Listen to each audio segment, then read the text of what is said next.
Hello mga ka-auto, so this is Engineer Arky from Home Automated PH and nandito tayo ngayon sa SMX Convention Center sa may Taguig City, SM Aura. So ayan, ito yung first ever Smart City Convention dito sa Philippines and first since nasa technology space tayo, hindi natin pwedeng malantasin. So ayan, ipa-register pa lang ako pero di pa tayo nakapasok sa mismong loob and samahan niyo ako. I'm excited din to see kung ano yung mga latest sa globally when it comes sa smart city, sa innovation and sa urban planning. Okay, so tayo.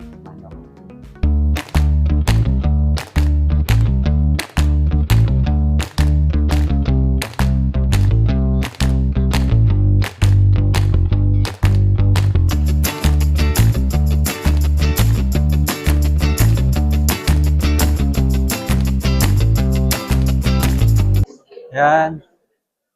So yung mga kauto, dito na tayo sa loob. Nandiyan si General Torre. May kialive rin siya sa latest.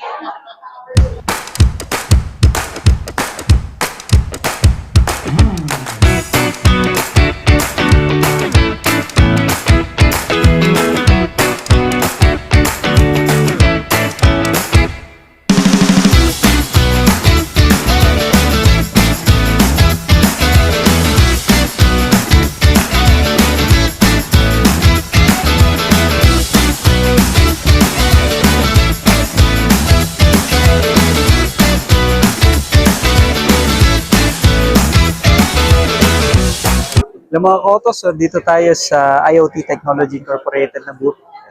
Napakaganda ng technology nila. Automatic face detection. No? So ideal to sa mga airports, sa mga malls kung merong hinahanap na mukha. Ayan. So kanina nag-sample yung mukha ko. Ayan. Pinicturean lang siya sa cellphone. And pinakita sa camera. Ayan. And ang galing na detect niya kung saan ako last na dumaan. Okay. So, yun ang solution lalo sa mga matataong lugar. Helps din dun kung merong mga hinahanap. Kaya tawag na person sa so yun. So this one, what it's yung use case nito is, for example, you would like to search kung saan yung person in real time. Okay.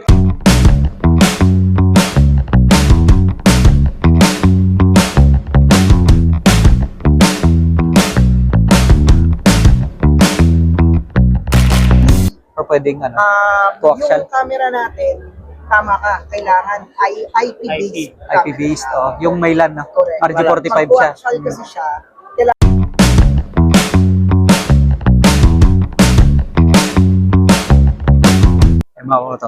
Testing. Okay.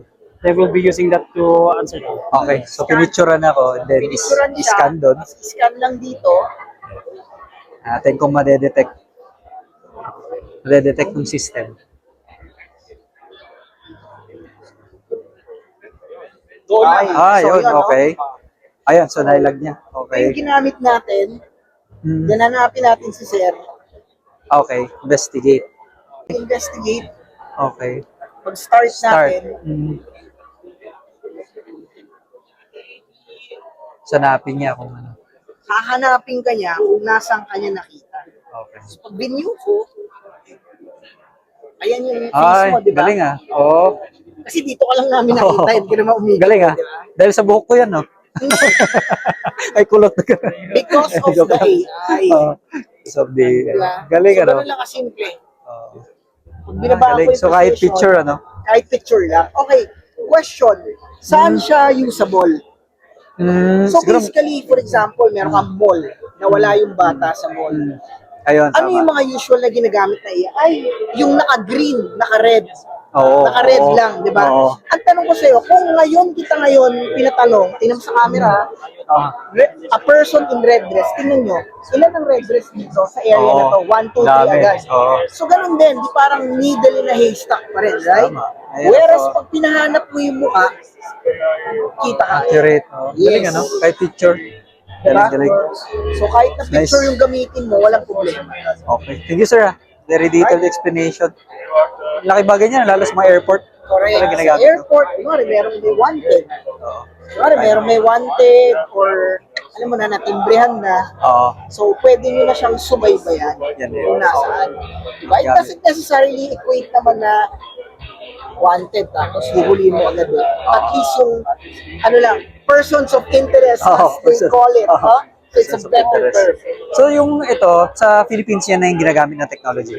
Meron na, naka-implement na. Meron na tayong mga paggagamitan. Hindi po sa airport. Wala pa But kayo? meron pa tayong mga paggagamitan na gano'n soon na very high risk, high stake buildings. Okay, so totally new siya dito sa A little bit new. Philippines. Oo. Kasi ibang bansa meron na, no? Oo, Marami na. marami na ginagamit. Galing, galing. Thank you so much, sir. Alright, Sige thank po. you rin, thank you rin. Hello mga Kotos. So we're here with Allen Huang, who is from Taiwan. So they have a very interesting product which is for motorcycles. This is the future, right?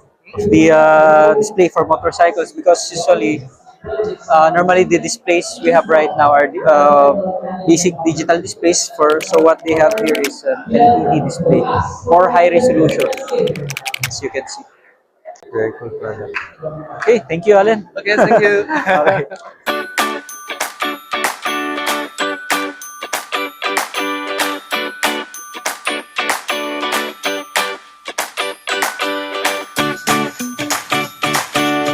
Yung mga Kotos, nandito tayo ngayon sa YFC Bon Eagle. So nagmamanufacture sila ng different kinds of cables. We're with Sir Rainer. Yes, sir. Ayan, so thank you, Sir Rainer. Sige pa, introduce mo ng Okay, mga So cables natin dyan. basically, our products or our brands is premium line po. And Okay. best thing. So we manufacture our own cables. So Hmm. Cat 5e, Cat 6, Cat 6a, Okay. Cat 7. So ito na yung bago, ano? Yes, sir. Ito yung Cat 7. Ano yung pinagkaiba niya dun sa Cat 6? Okay, so pinagkaiba natin, apart from the bandwidth, sir, mas makapal din yung cable natin. And Okay. second is, ito naka-RJ45 ito, sir, ibang class ng connector ginagamit ito. Giga 45 na. So, Okay, doon natin mas mabilis na. Yes, sir. Doon natin pupuntuhin na Hmm. yung Cat 7, although yung cable na sa market na, Hmm. yung kanyang accessories ay mostly are to pull out pa from other countries. Okay, wala pa dito. Wala pa Di pa. Yes, sir. So, mostly are Talagang Cat bago pa. 6A lang talaga tayo. Oo, si common, no? Yes, sir. Cat So, 6. 1G to 10G. Ayan. Okay. So, yung mga speeds natin.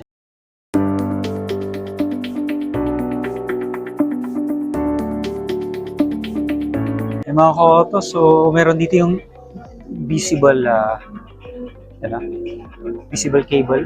So hindi siya ganong visible kasi para lang siyang nylon string.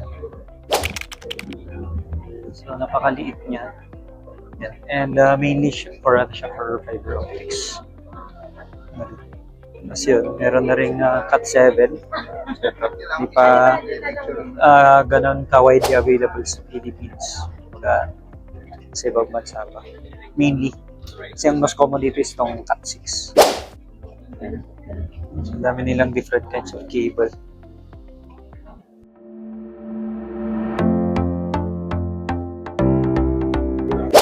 Mga koto, so yan. Punta tayo sa isang booth. Drone AI, so focusing naman siya sa industrial grade ng mga cameras. So, moving towards smart cities.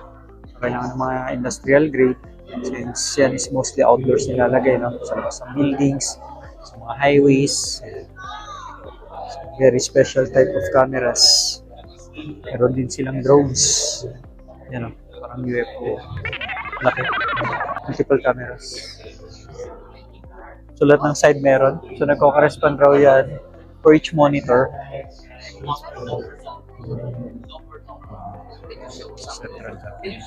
Okay. Yung photo sa likod. Overview. Nag-interconnect lahat yung mga gadgets to build a unified AIC. Okay?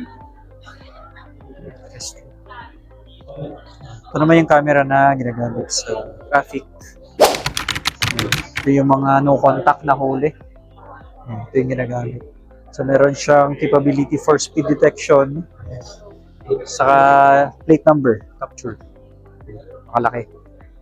Industrial grade.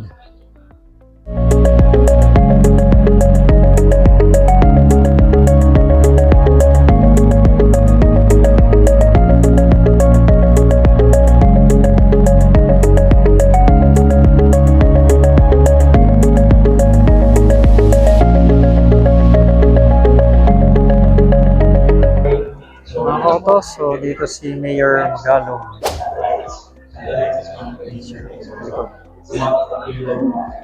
Guest speaker siya mamaya. Just started din itong event namin. Personalities.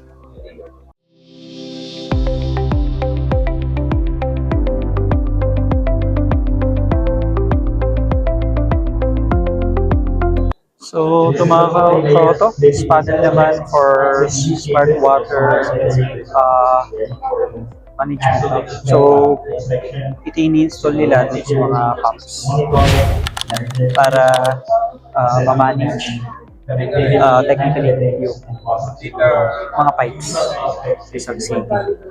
Sa akin likuran. Real-time footage siya ng Pasay. No? So, merong map dyan ng pipes sa Pasay.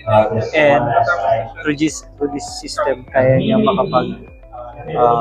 kaya niya mag-utilize yung water consumption in the city. Yun. Sa likod. So, nakasave siya ng water with the use of AI din. Makita natin yung monitor para mas makita din. So, ito yung map.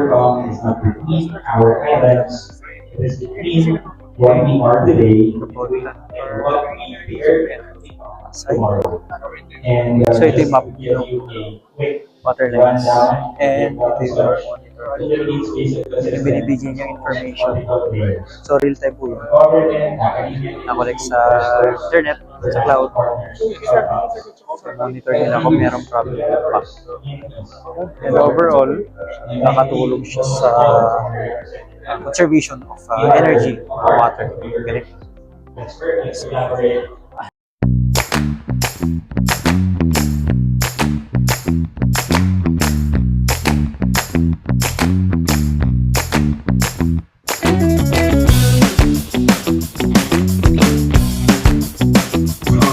yung mga auto, bali, itong event is divided into two. Meron siyang mga booth. And meron din siyang conference.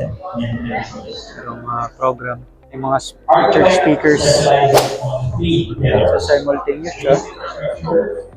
Pwede kang manood dun sa conference or so maglibot dito sa Technology is important.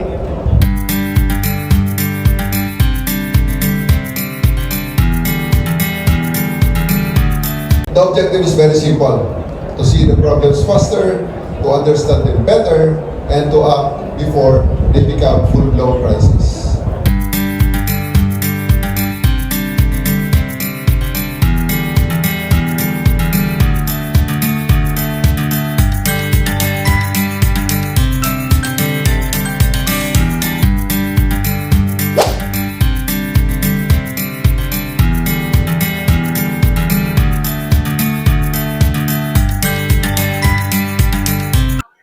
Allow me then to share Baguio City's experience and our decision as for Baguio City to smart city. And this aligned, among other smart cities include the following: better, cleaner and more sustainable environment, enhanced social connectedness, efficient mobility system, public safety and security, and enhanced governance.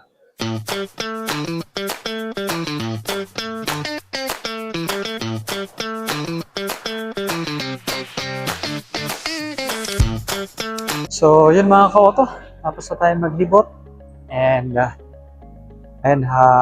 very sulit naman yung ating pagpunta dito sa convention. And marami tayong natutunan na bago. And nakapag-align tayo dun sa latest trends when it comes to technology.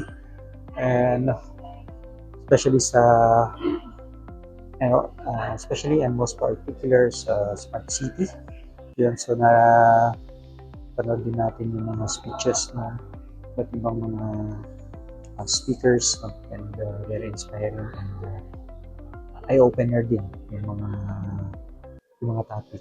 So yun, karoon tayo ng vision sa future kung paano yung plans dito sa ating country, sa Philippines, and paano siya nagmamigrate from traditional cities into smart cities. So very excited to see them Hopefully in our lifetime, no, witness natin lahat yung development and changes and progress. So, the support, of course, of the government.